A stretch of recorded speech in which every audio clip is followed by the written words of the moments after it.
मेरा नाम है काला, अरविंद काला। परसों नरसों डोनाल्ड ट्रंप साहब अमेरिका के सदर बनने वाले हैं। और लेकिन एक बात हम हिंदुस्तानियों को ये सता रही है कि ट्रंप साहब ने मोदी साहब को न्योता क्यों नहीं भेजा कि वो भी उनकी ट्रंप की ताजपोशी में हिस्सा लें। मेरी समझ से वजह दो हैं। एक तो वजह ये है कि मोदी साहब जिस जिस लीडर को मिलते हैं तो उस पर बिल्कुल लिपट जाते हैं। एक तो वजह ये है। और वो जो लीडर चाहते नहीं है कि मोदी साहब उन पे लिपटे। तो ये ट्रंप ने भी झेला है, क्योंकि ट्रंप पे भी लिपटे थे मोदी साहब दो तीन मर्तबा। तो इस तरह से, और ट्रंप है वो थोड़ा सा गुस्सैल टाइप का, तो उसको अपनी पार्टी में उसको इस किस्म की उठपटांग चीज़ ठीक लगेगी नहीं। उन्होंने सोचा होगा यार मैं मोदी को बुलाऊंगा तो वो इस पे भी लिपट जाएंगे, उस पे भी लिपट जाएंगे, उस पे भी। तो सारा का सारा वही जन्मदिन तो उनका है, ताजपोशी उनकी हो रही है, और मोदी साहब उस पर लिपट रहे हैं। तो बात बनती नहीं है गोरों की। अच्छा, दूसरी दूसरी बात यह है कि मोदी साहब का लिबास, जो कपड़े पहनते हैं मोदी साहब के, वो जो गोरे लोग होते हैं उनके लिए बहुत अटपटे होते हैं वो कपड़े। उन्हें समझ ही नहीं आता है मोदी साहब पहनते क्या है। अब ये मोदी साहब का चूड़ीदार पजामा ही देखिए आप। इसको लेगिंग्स कहते हैं, हिंदुस्तान की औरतें भी पहनती हैं। ये मतलब चिपकी रहती है, मोदी साहब की जांघों के साथ चिपकी रहती है। उनके नीचे वो ये जो घुटना और टखने के बीच में, एंकल और नी के बीच में भी वो चिपकी रहती है, वगैरह वगैरह। ये दिल्ली में, बम्बई में हर जगह लेगिंग्स पहनती हैं। तो ये इन्हें अजीब सा लगता है। और उनका कुर्ता, फिर उनकी मोदी जैकेट, तो ये तो है ही, वो तो उन्हें अटपटा लगता है। वो कहते हैं यार इस नमूने को क्यों बुलाओ अपने महफिल में। अच्छा, एक चीज़ इस लिबास के सिलसिले में एक चीज़ मैं बताता हूँ। मैं खुद गवाह की तरह नहीं बोल रहा, मैं चश्मदीद की तरह बोल रहा हूँ। भाई पिछले 50-60 साल से एक ही ड्रेस रहती है, ये प्राइम मिनिस्टर्स की और प्रेसिडेंट्स की। एक तो काला सूट, एक सफ़ेद कमीज, एक टाई। टाई भी बहुत रंगीन, ऐसी नहीं कि जामनी भी हो और ये भी हो। ये काले काले जूते और काले सॉक्स। मैं दोबारा रिपीट कर लेता हूँ। काले जूते, काले सॉक्स, काला सूट, काला मतलब डार्क ग्रे सूट, टाई और सफ़ेद।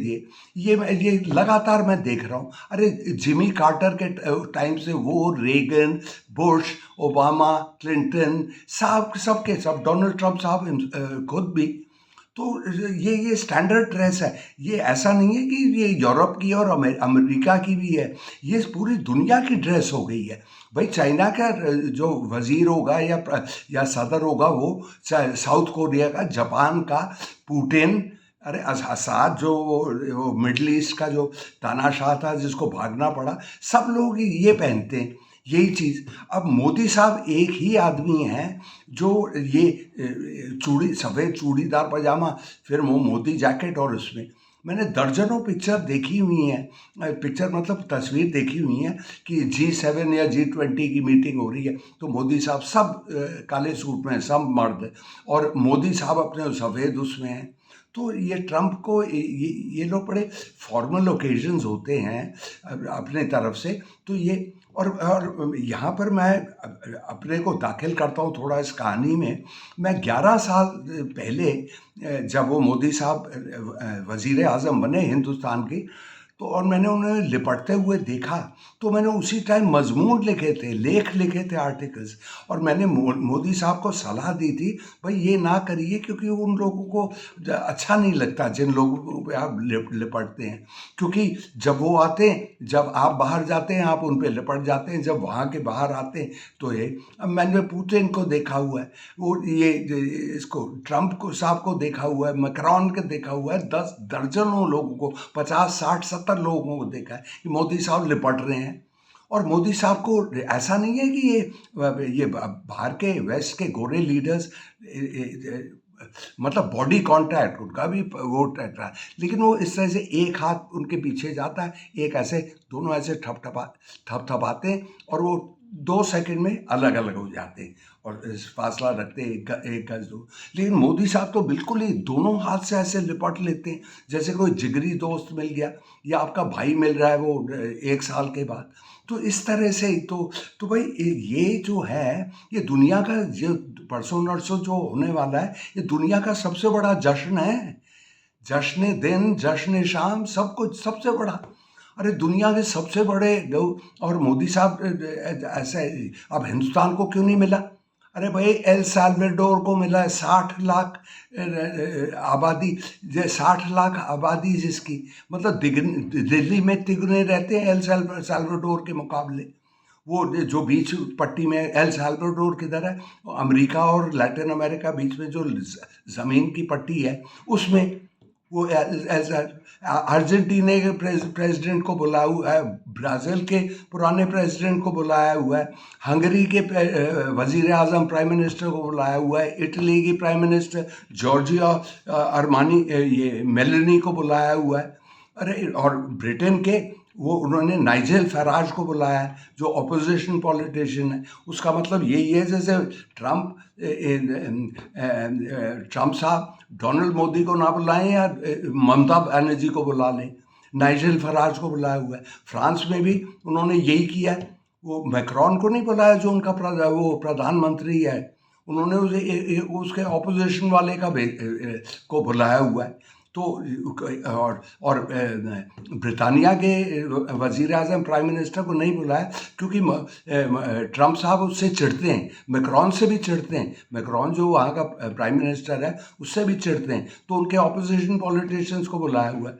अब ये नरेंद्र मोदी साहब के केस में तो वो ना मोदी साहब को बुलाया, ना ममता को, ना केजरीवाल को, ना स्टालिन को, नहीं, बिल्कुल ही हिंदुस्तान को मतलब अपनी जगह दिखा दी है। और मिस्टर मोदी साहब ये जो कहते थे कि इंडिया तो 5th क्लास, अरे भाई सब लोग तो पहुंच रहे हैं उधर और होड़ लगी हुई है लोग ये, और मोदी साहब भी शरीक होना चाहते थे। उनको कभी यकीन ही नहीं था ये कि मेरे जैसी ऊंची हस्ती को ये कर दिया आपने। भाई अगर आपको दुनिया में रहना है तो आपका रहन सहन, आपका लिबास, आपके कपड़े वगैरह ऐसे होने चाहिए, दुनिया के साथ चलने चाहिए। बल्कि मैंने इस किस्म के वीडियो करे हुए हैं, ये मैंने जुर्रत करी है। मोदी साहब तो बहुत बड़े आदमी हैं, मैं तो नाचीज़ हूँ। नाचीज़ मतलब मैं मतलब मेरा कोई रसूख कुछ नहीं, कोई मुझे पूछता नहीं, वैगनार का मैं मालिक हूँ और मैं इतना मतलब इतना वो मामूली आदमी हूँ कि मैं कोई चीज़ ही नहीं हूँ। इंग्लिश में कहते हैं जैसे नो बॉडी, मतलब कि ये इतना फालतू आदमी है कि इसका बदन भी नहीं है। तो ये, लेकिन मैंने इनको सलाह दी थी, मोदी साहब को सावधान किया था कि आप इस किस्म की चीज़ ना करें, क्योंकि मैंने देखा भाई भाई जब आप क्रिकेट का मैच देते हैं टीवी में तो आपको लगता नहीं कि आप बिल्कुल वो नज़ारा देख रहे हैं जैसे हो रहा है, तो वैसे ही मैं देखता था। तो जैसे ही मोदी साहब लिपटते थे, ये लोगों को, ये जो बाहर के प्राइम मिनिस्टर और ये, उनका फेस इस तरह से चिढ़ सा जाता था कि यार ये हो क्या रहा है, ये नमूना कर क्या रहा है हमारे साथ, ये तो बिल्कुल लिपट गया। तो मोदी साहब को भी दुनिया के हिसाब से चलना चाहिए। मैंने कई दफ़ा उन्हें कहा कि आप मोदी साहब, आप भी ये काला सूट पहनिए, खासकर जब बाहर आप उसमें जाते हैं। भाई क्या फ़ायदा अगर आप वो जैनियों के महफिल में जाएं या गांव, हिंदुस्तानी गांव में जाएं और बिल्कुल सूट वूट में जाएं। अरे जहाँ पे जो माहौल है उसी तरह से लिबास पहनो, उसी तरह से चलो। ऐसे यार आपको मतलब मिल जाना चाहिए, जैसे चीनी मिलती है, मिल जाती है चाय में या शिकंजी में, जिसमें भी। आपको ऐसे नहीं उठपटांग कपड़े नहीं पहनने चाहिए। फिर तीसरी चीज़ छोटी सी है कि मोदी साहब का जो हंसी है, जो बाहर, हिंदुस्तान में तो वो कभी मुस्कुराते ही नहीं, लेकिन बाहर जाके उनका बिल्कुल हंसी इस तरह से भाई ये महफिलें होती हैं, इसमें ऐसा नहीं कि लोग मर्द औरतों से बात करते हैं, औरतें मर्द से बात करती हैं, ये एक दूसरे की पीठ हल्की सी थपथपा भी देते हैं, लेकिन लिपटते नहीं। और यहाँ पे तो दुनिया का सबसे बड़ा जश्न है ये। बिल गेट्स और इलॉन मस्क और जेफ बेजोस और ये जो दुनिया के जिनके जिनके मुकाबले, काफ़ी इनके मुकाबले तो नारायण मूर्ति 30,000 करोड़ वाला गरीब है इनके मुकाबले। इलॉन मस्क और मार्क जकनबर्ग वगैरह वगैरह इनके मुकाबले सबसे बड़ी महफिल। तो 4 दिन की मौज है वहाँ पे। गोल्फ कोर्स में एक वो हो रहा है, कंट्री सिंगर एक वो गाना गा रही है, फिर ये हो रहा है, फिर लंच है, फिर ये हैं वे हैं। और मोदी साहब को तो बहुत धक्का लगा है। तो उन्होंने वो एक बल्कि एक अंग्रेजी में एक लफ्ज़ है, लफ्ज़ क्या उसको काटा गया है, फोमो, FOMO, कि फियर ऑफ मिसिंग आउट। मतलब ये कि भाई मौज वहाँ हो रही है और मुझे न्योता ही नहीं मिला। और मोदी साहब को तो बड़ी इंतज़ार थी और पूरी उम्मीद थी कि भाई इस पार्टी में वो शरीक होंगे, लेकिन उनको बुलाया ही नहीं गया। ये है तो मोदी साहब को अपनी वो एक हिसाब से एक ऐसा सदमा लगा होगा कि भाई ये ट्रंप ने तो मुझे मेरी औकात दिखा दी। और दूसरी चीज़ ट्रंप और उनके लोगों को ये फिक्र रही होगी कि मोदी साहब आ जाएंगे कि किसी एक महाराजा की पगड़ी में। अरे भाई बर्थडे वो ताजपोशी तो डोनाल्ड ट्रंप की हो रही है, और ये और ताज पहना हुआ है मोदी साहब ने। मोदी साहब का हिसाब किताब नहीं है इन बाहर के लोगों के हिसाब से। तो ये सोच लेना चाहिए मोदी साहब को। इसमें एक और मैं एक बात कहना चाहूँगा। मोदी साहब हिंदुस्तान में तो किसी हिंदुस्तानी से तो बात ही नहीं करते। मोदी साहब की अंग्रेजी में एक लफ्ज़ है स्नॉब, कि जब आप सोचते हैं कि आप सबसे ऊंचे और बाकी कुछ है ही नहीं, तो हिंदुस्तान में वो ये है। लेकिन स्नॉब का ऐसा होता है वो उनसे मिलना चाहता है, उनको दोस्त बनाना चाहता है जो उसको नहीं चाहते। ये क्लासिक वो है डेफिनेशन जिसको कहते हैं कि भाई जो जिन लोगों से आप मिलना चाहते हैं वो आपको चाहते ही नहीं मिलना। और नीचे वाले हैं वो तो भाई आपके दर्जे के आते ही नहीं।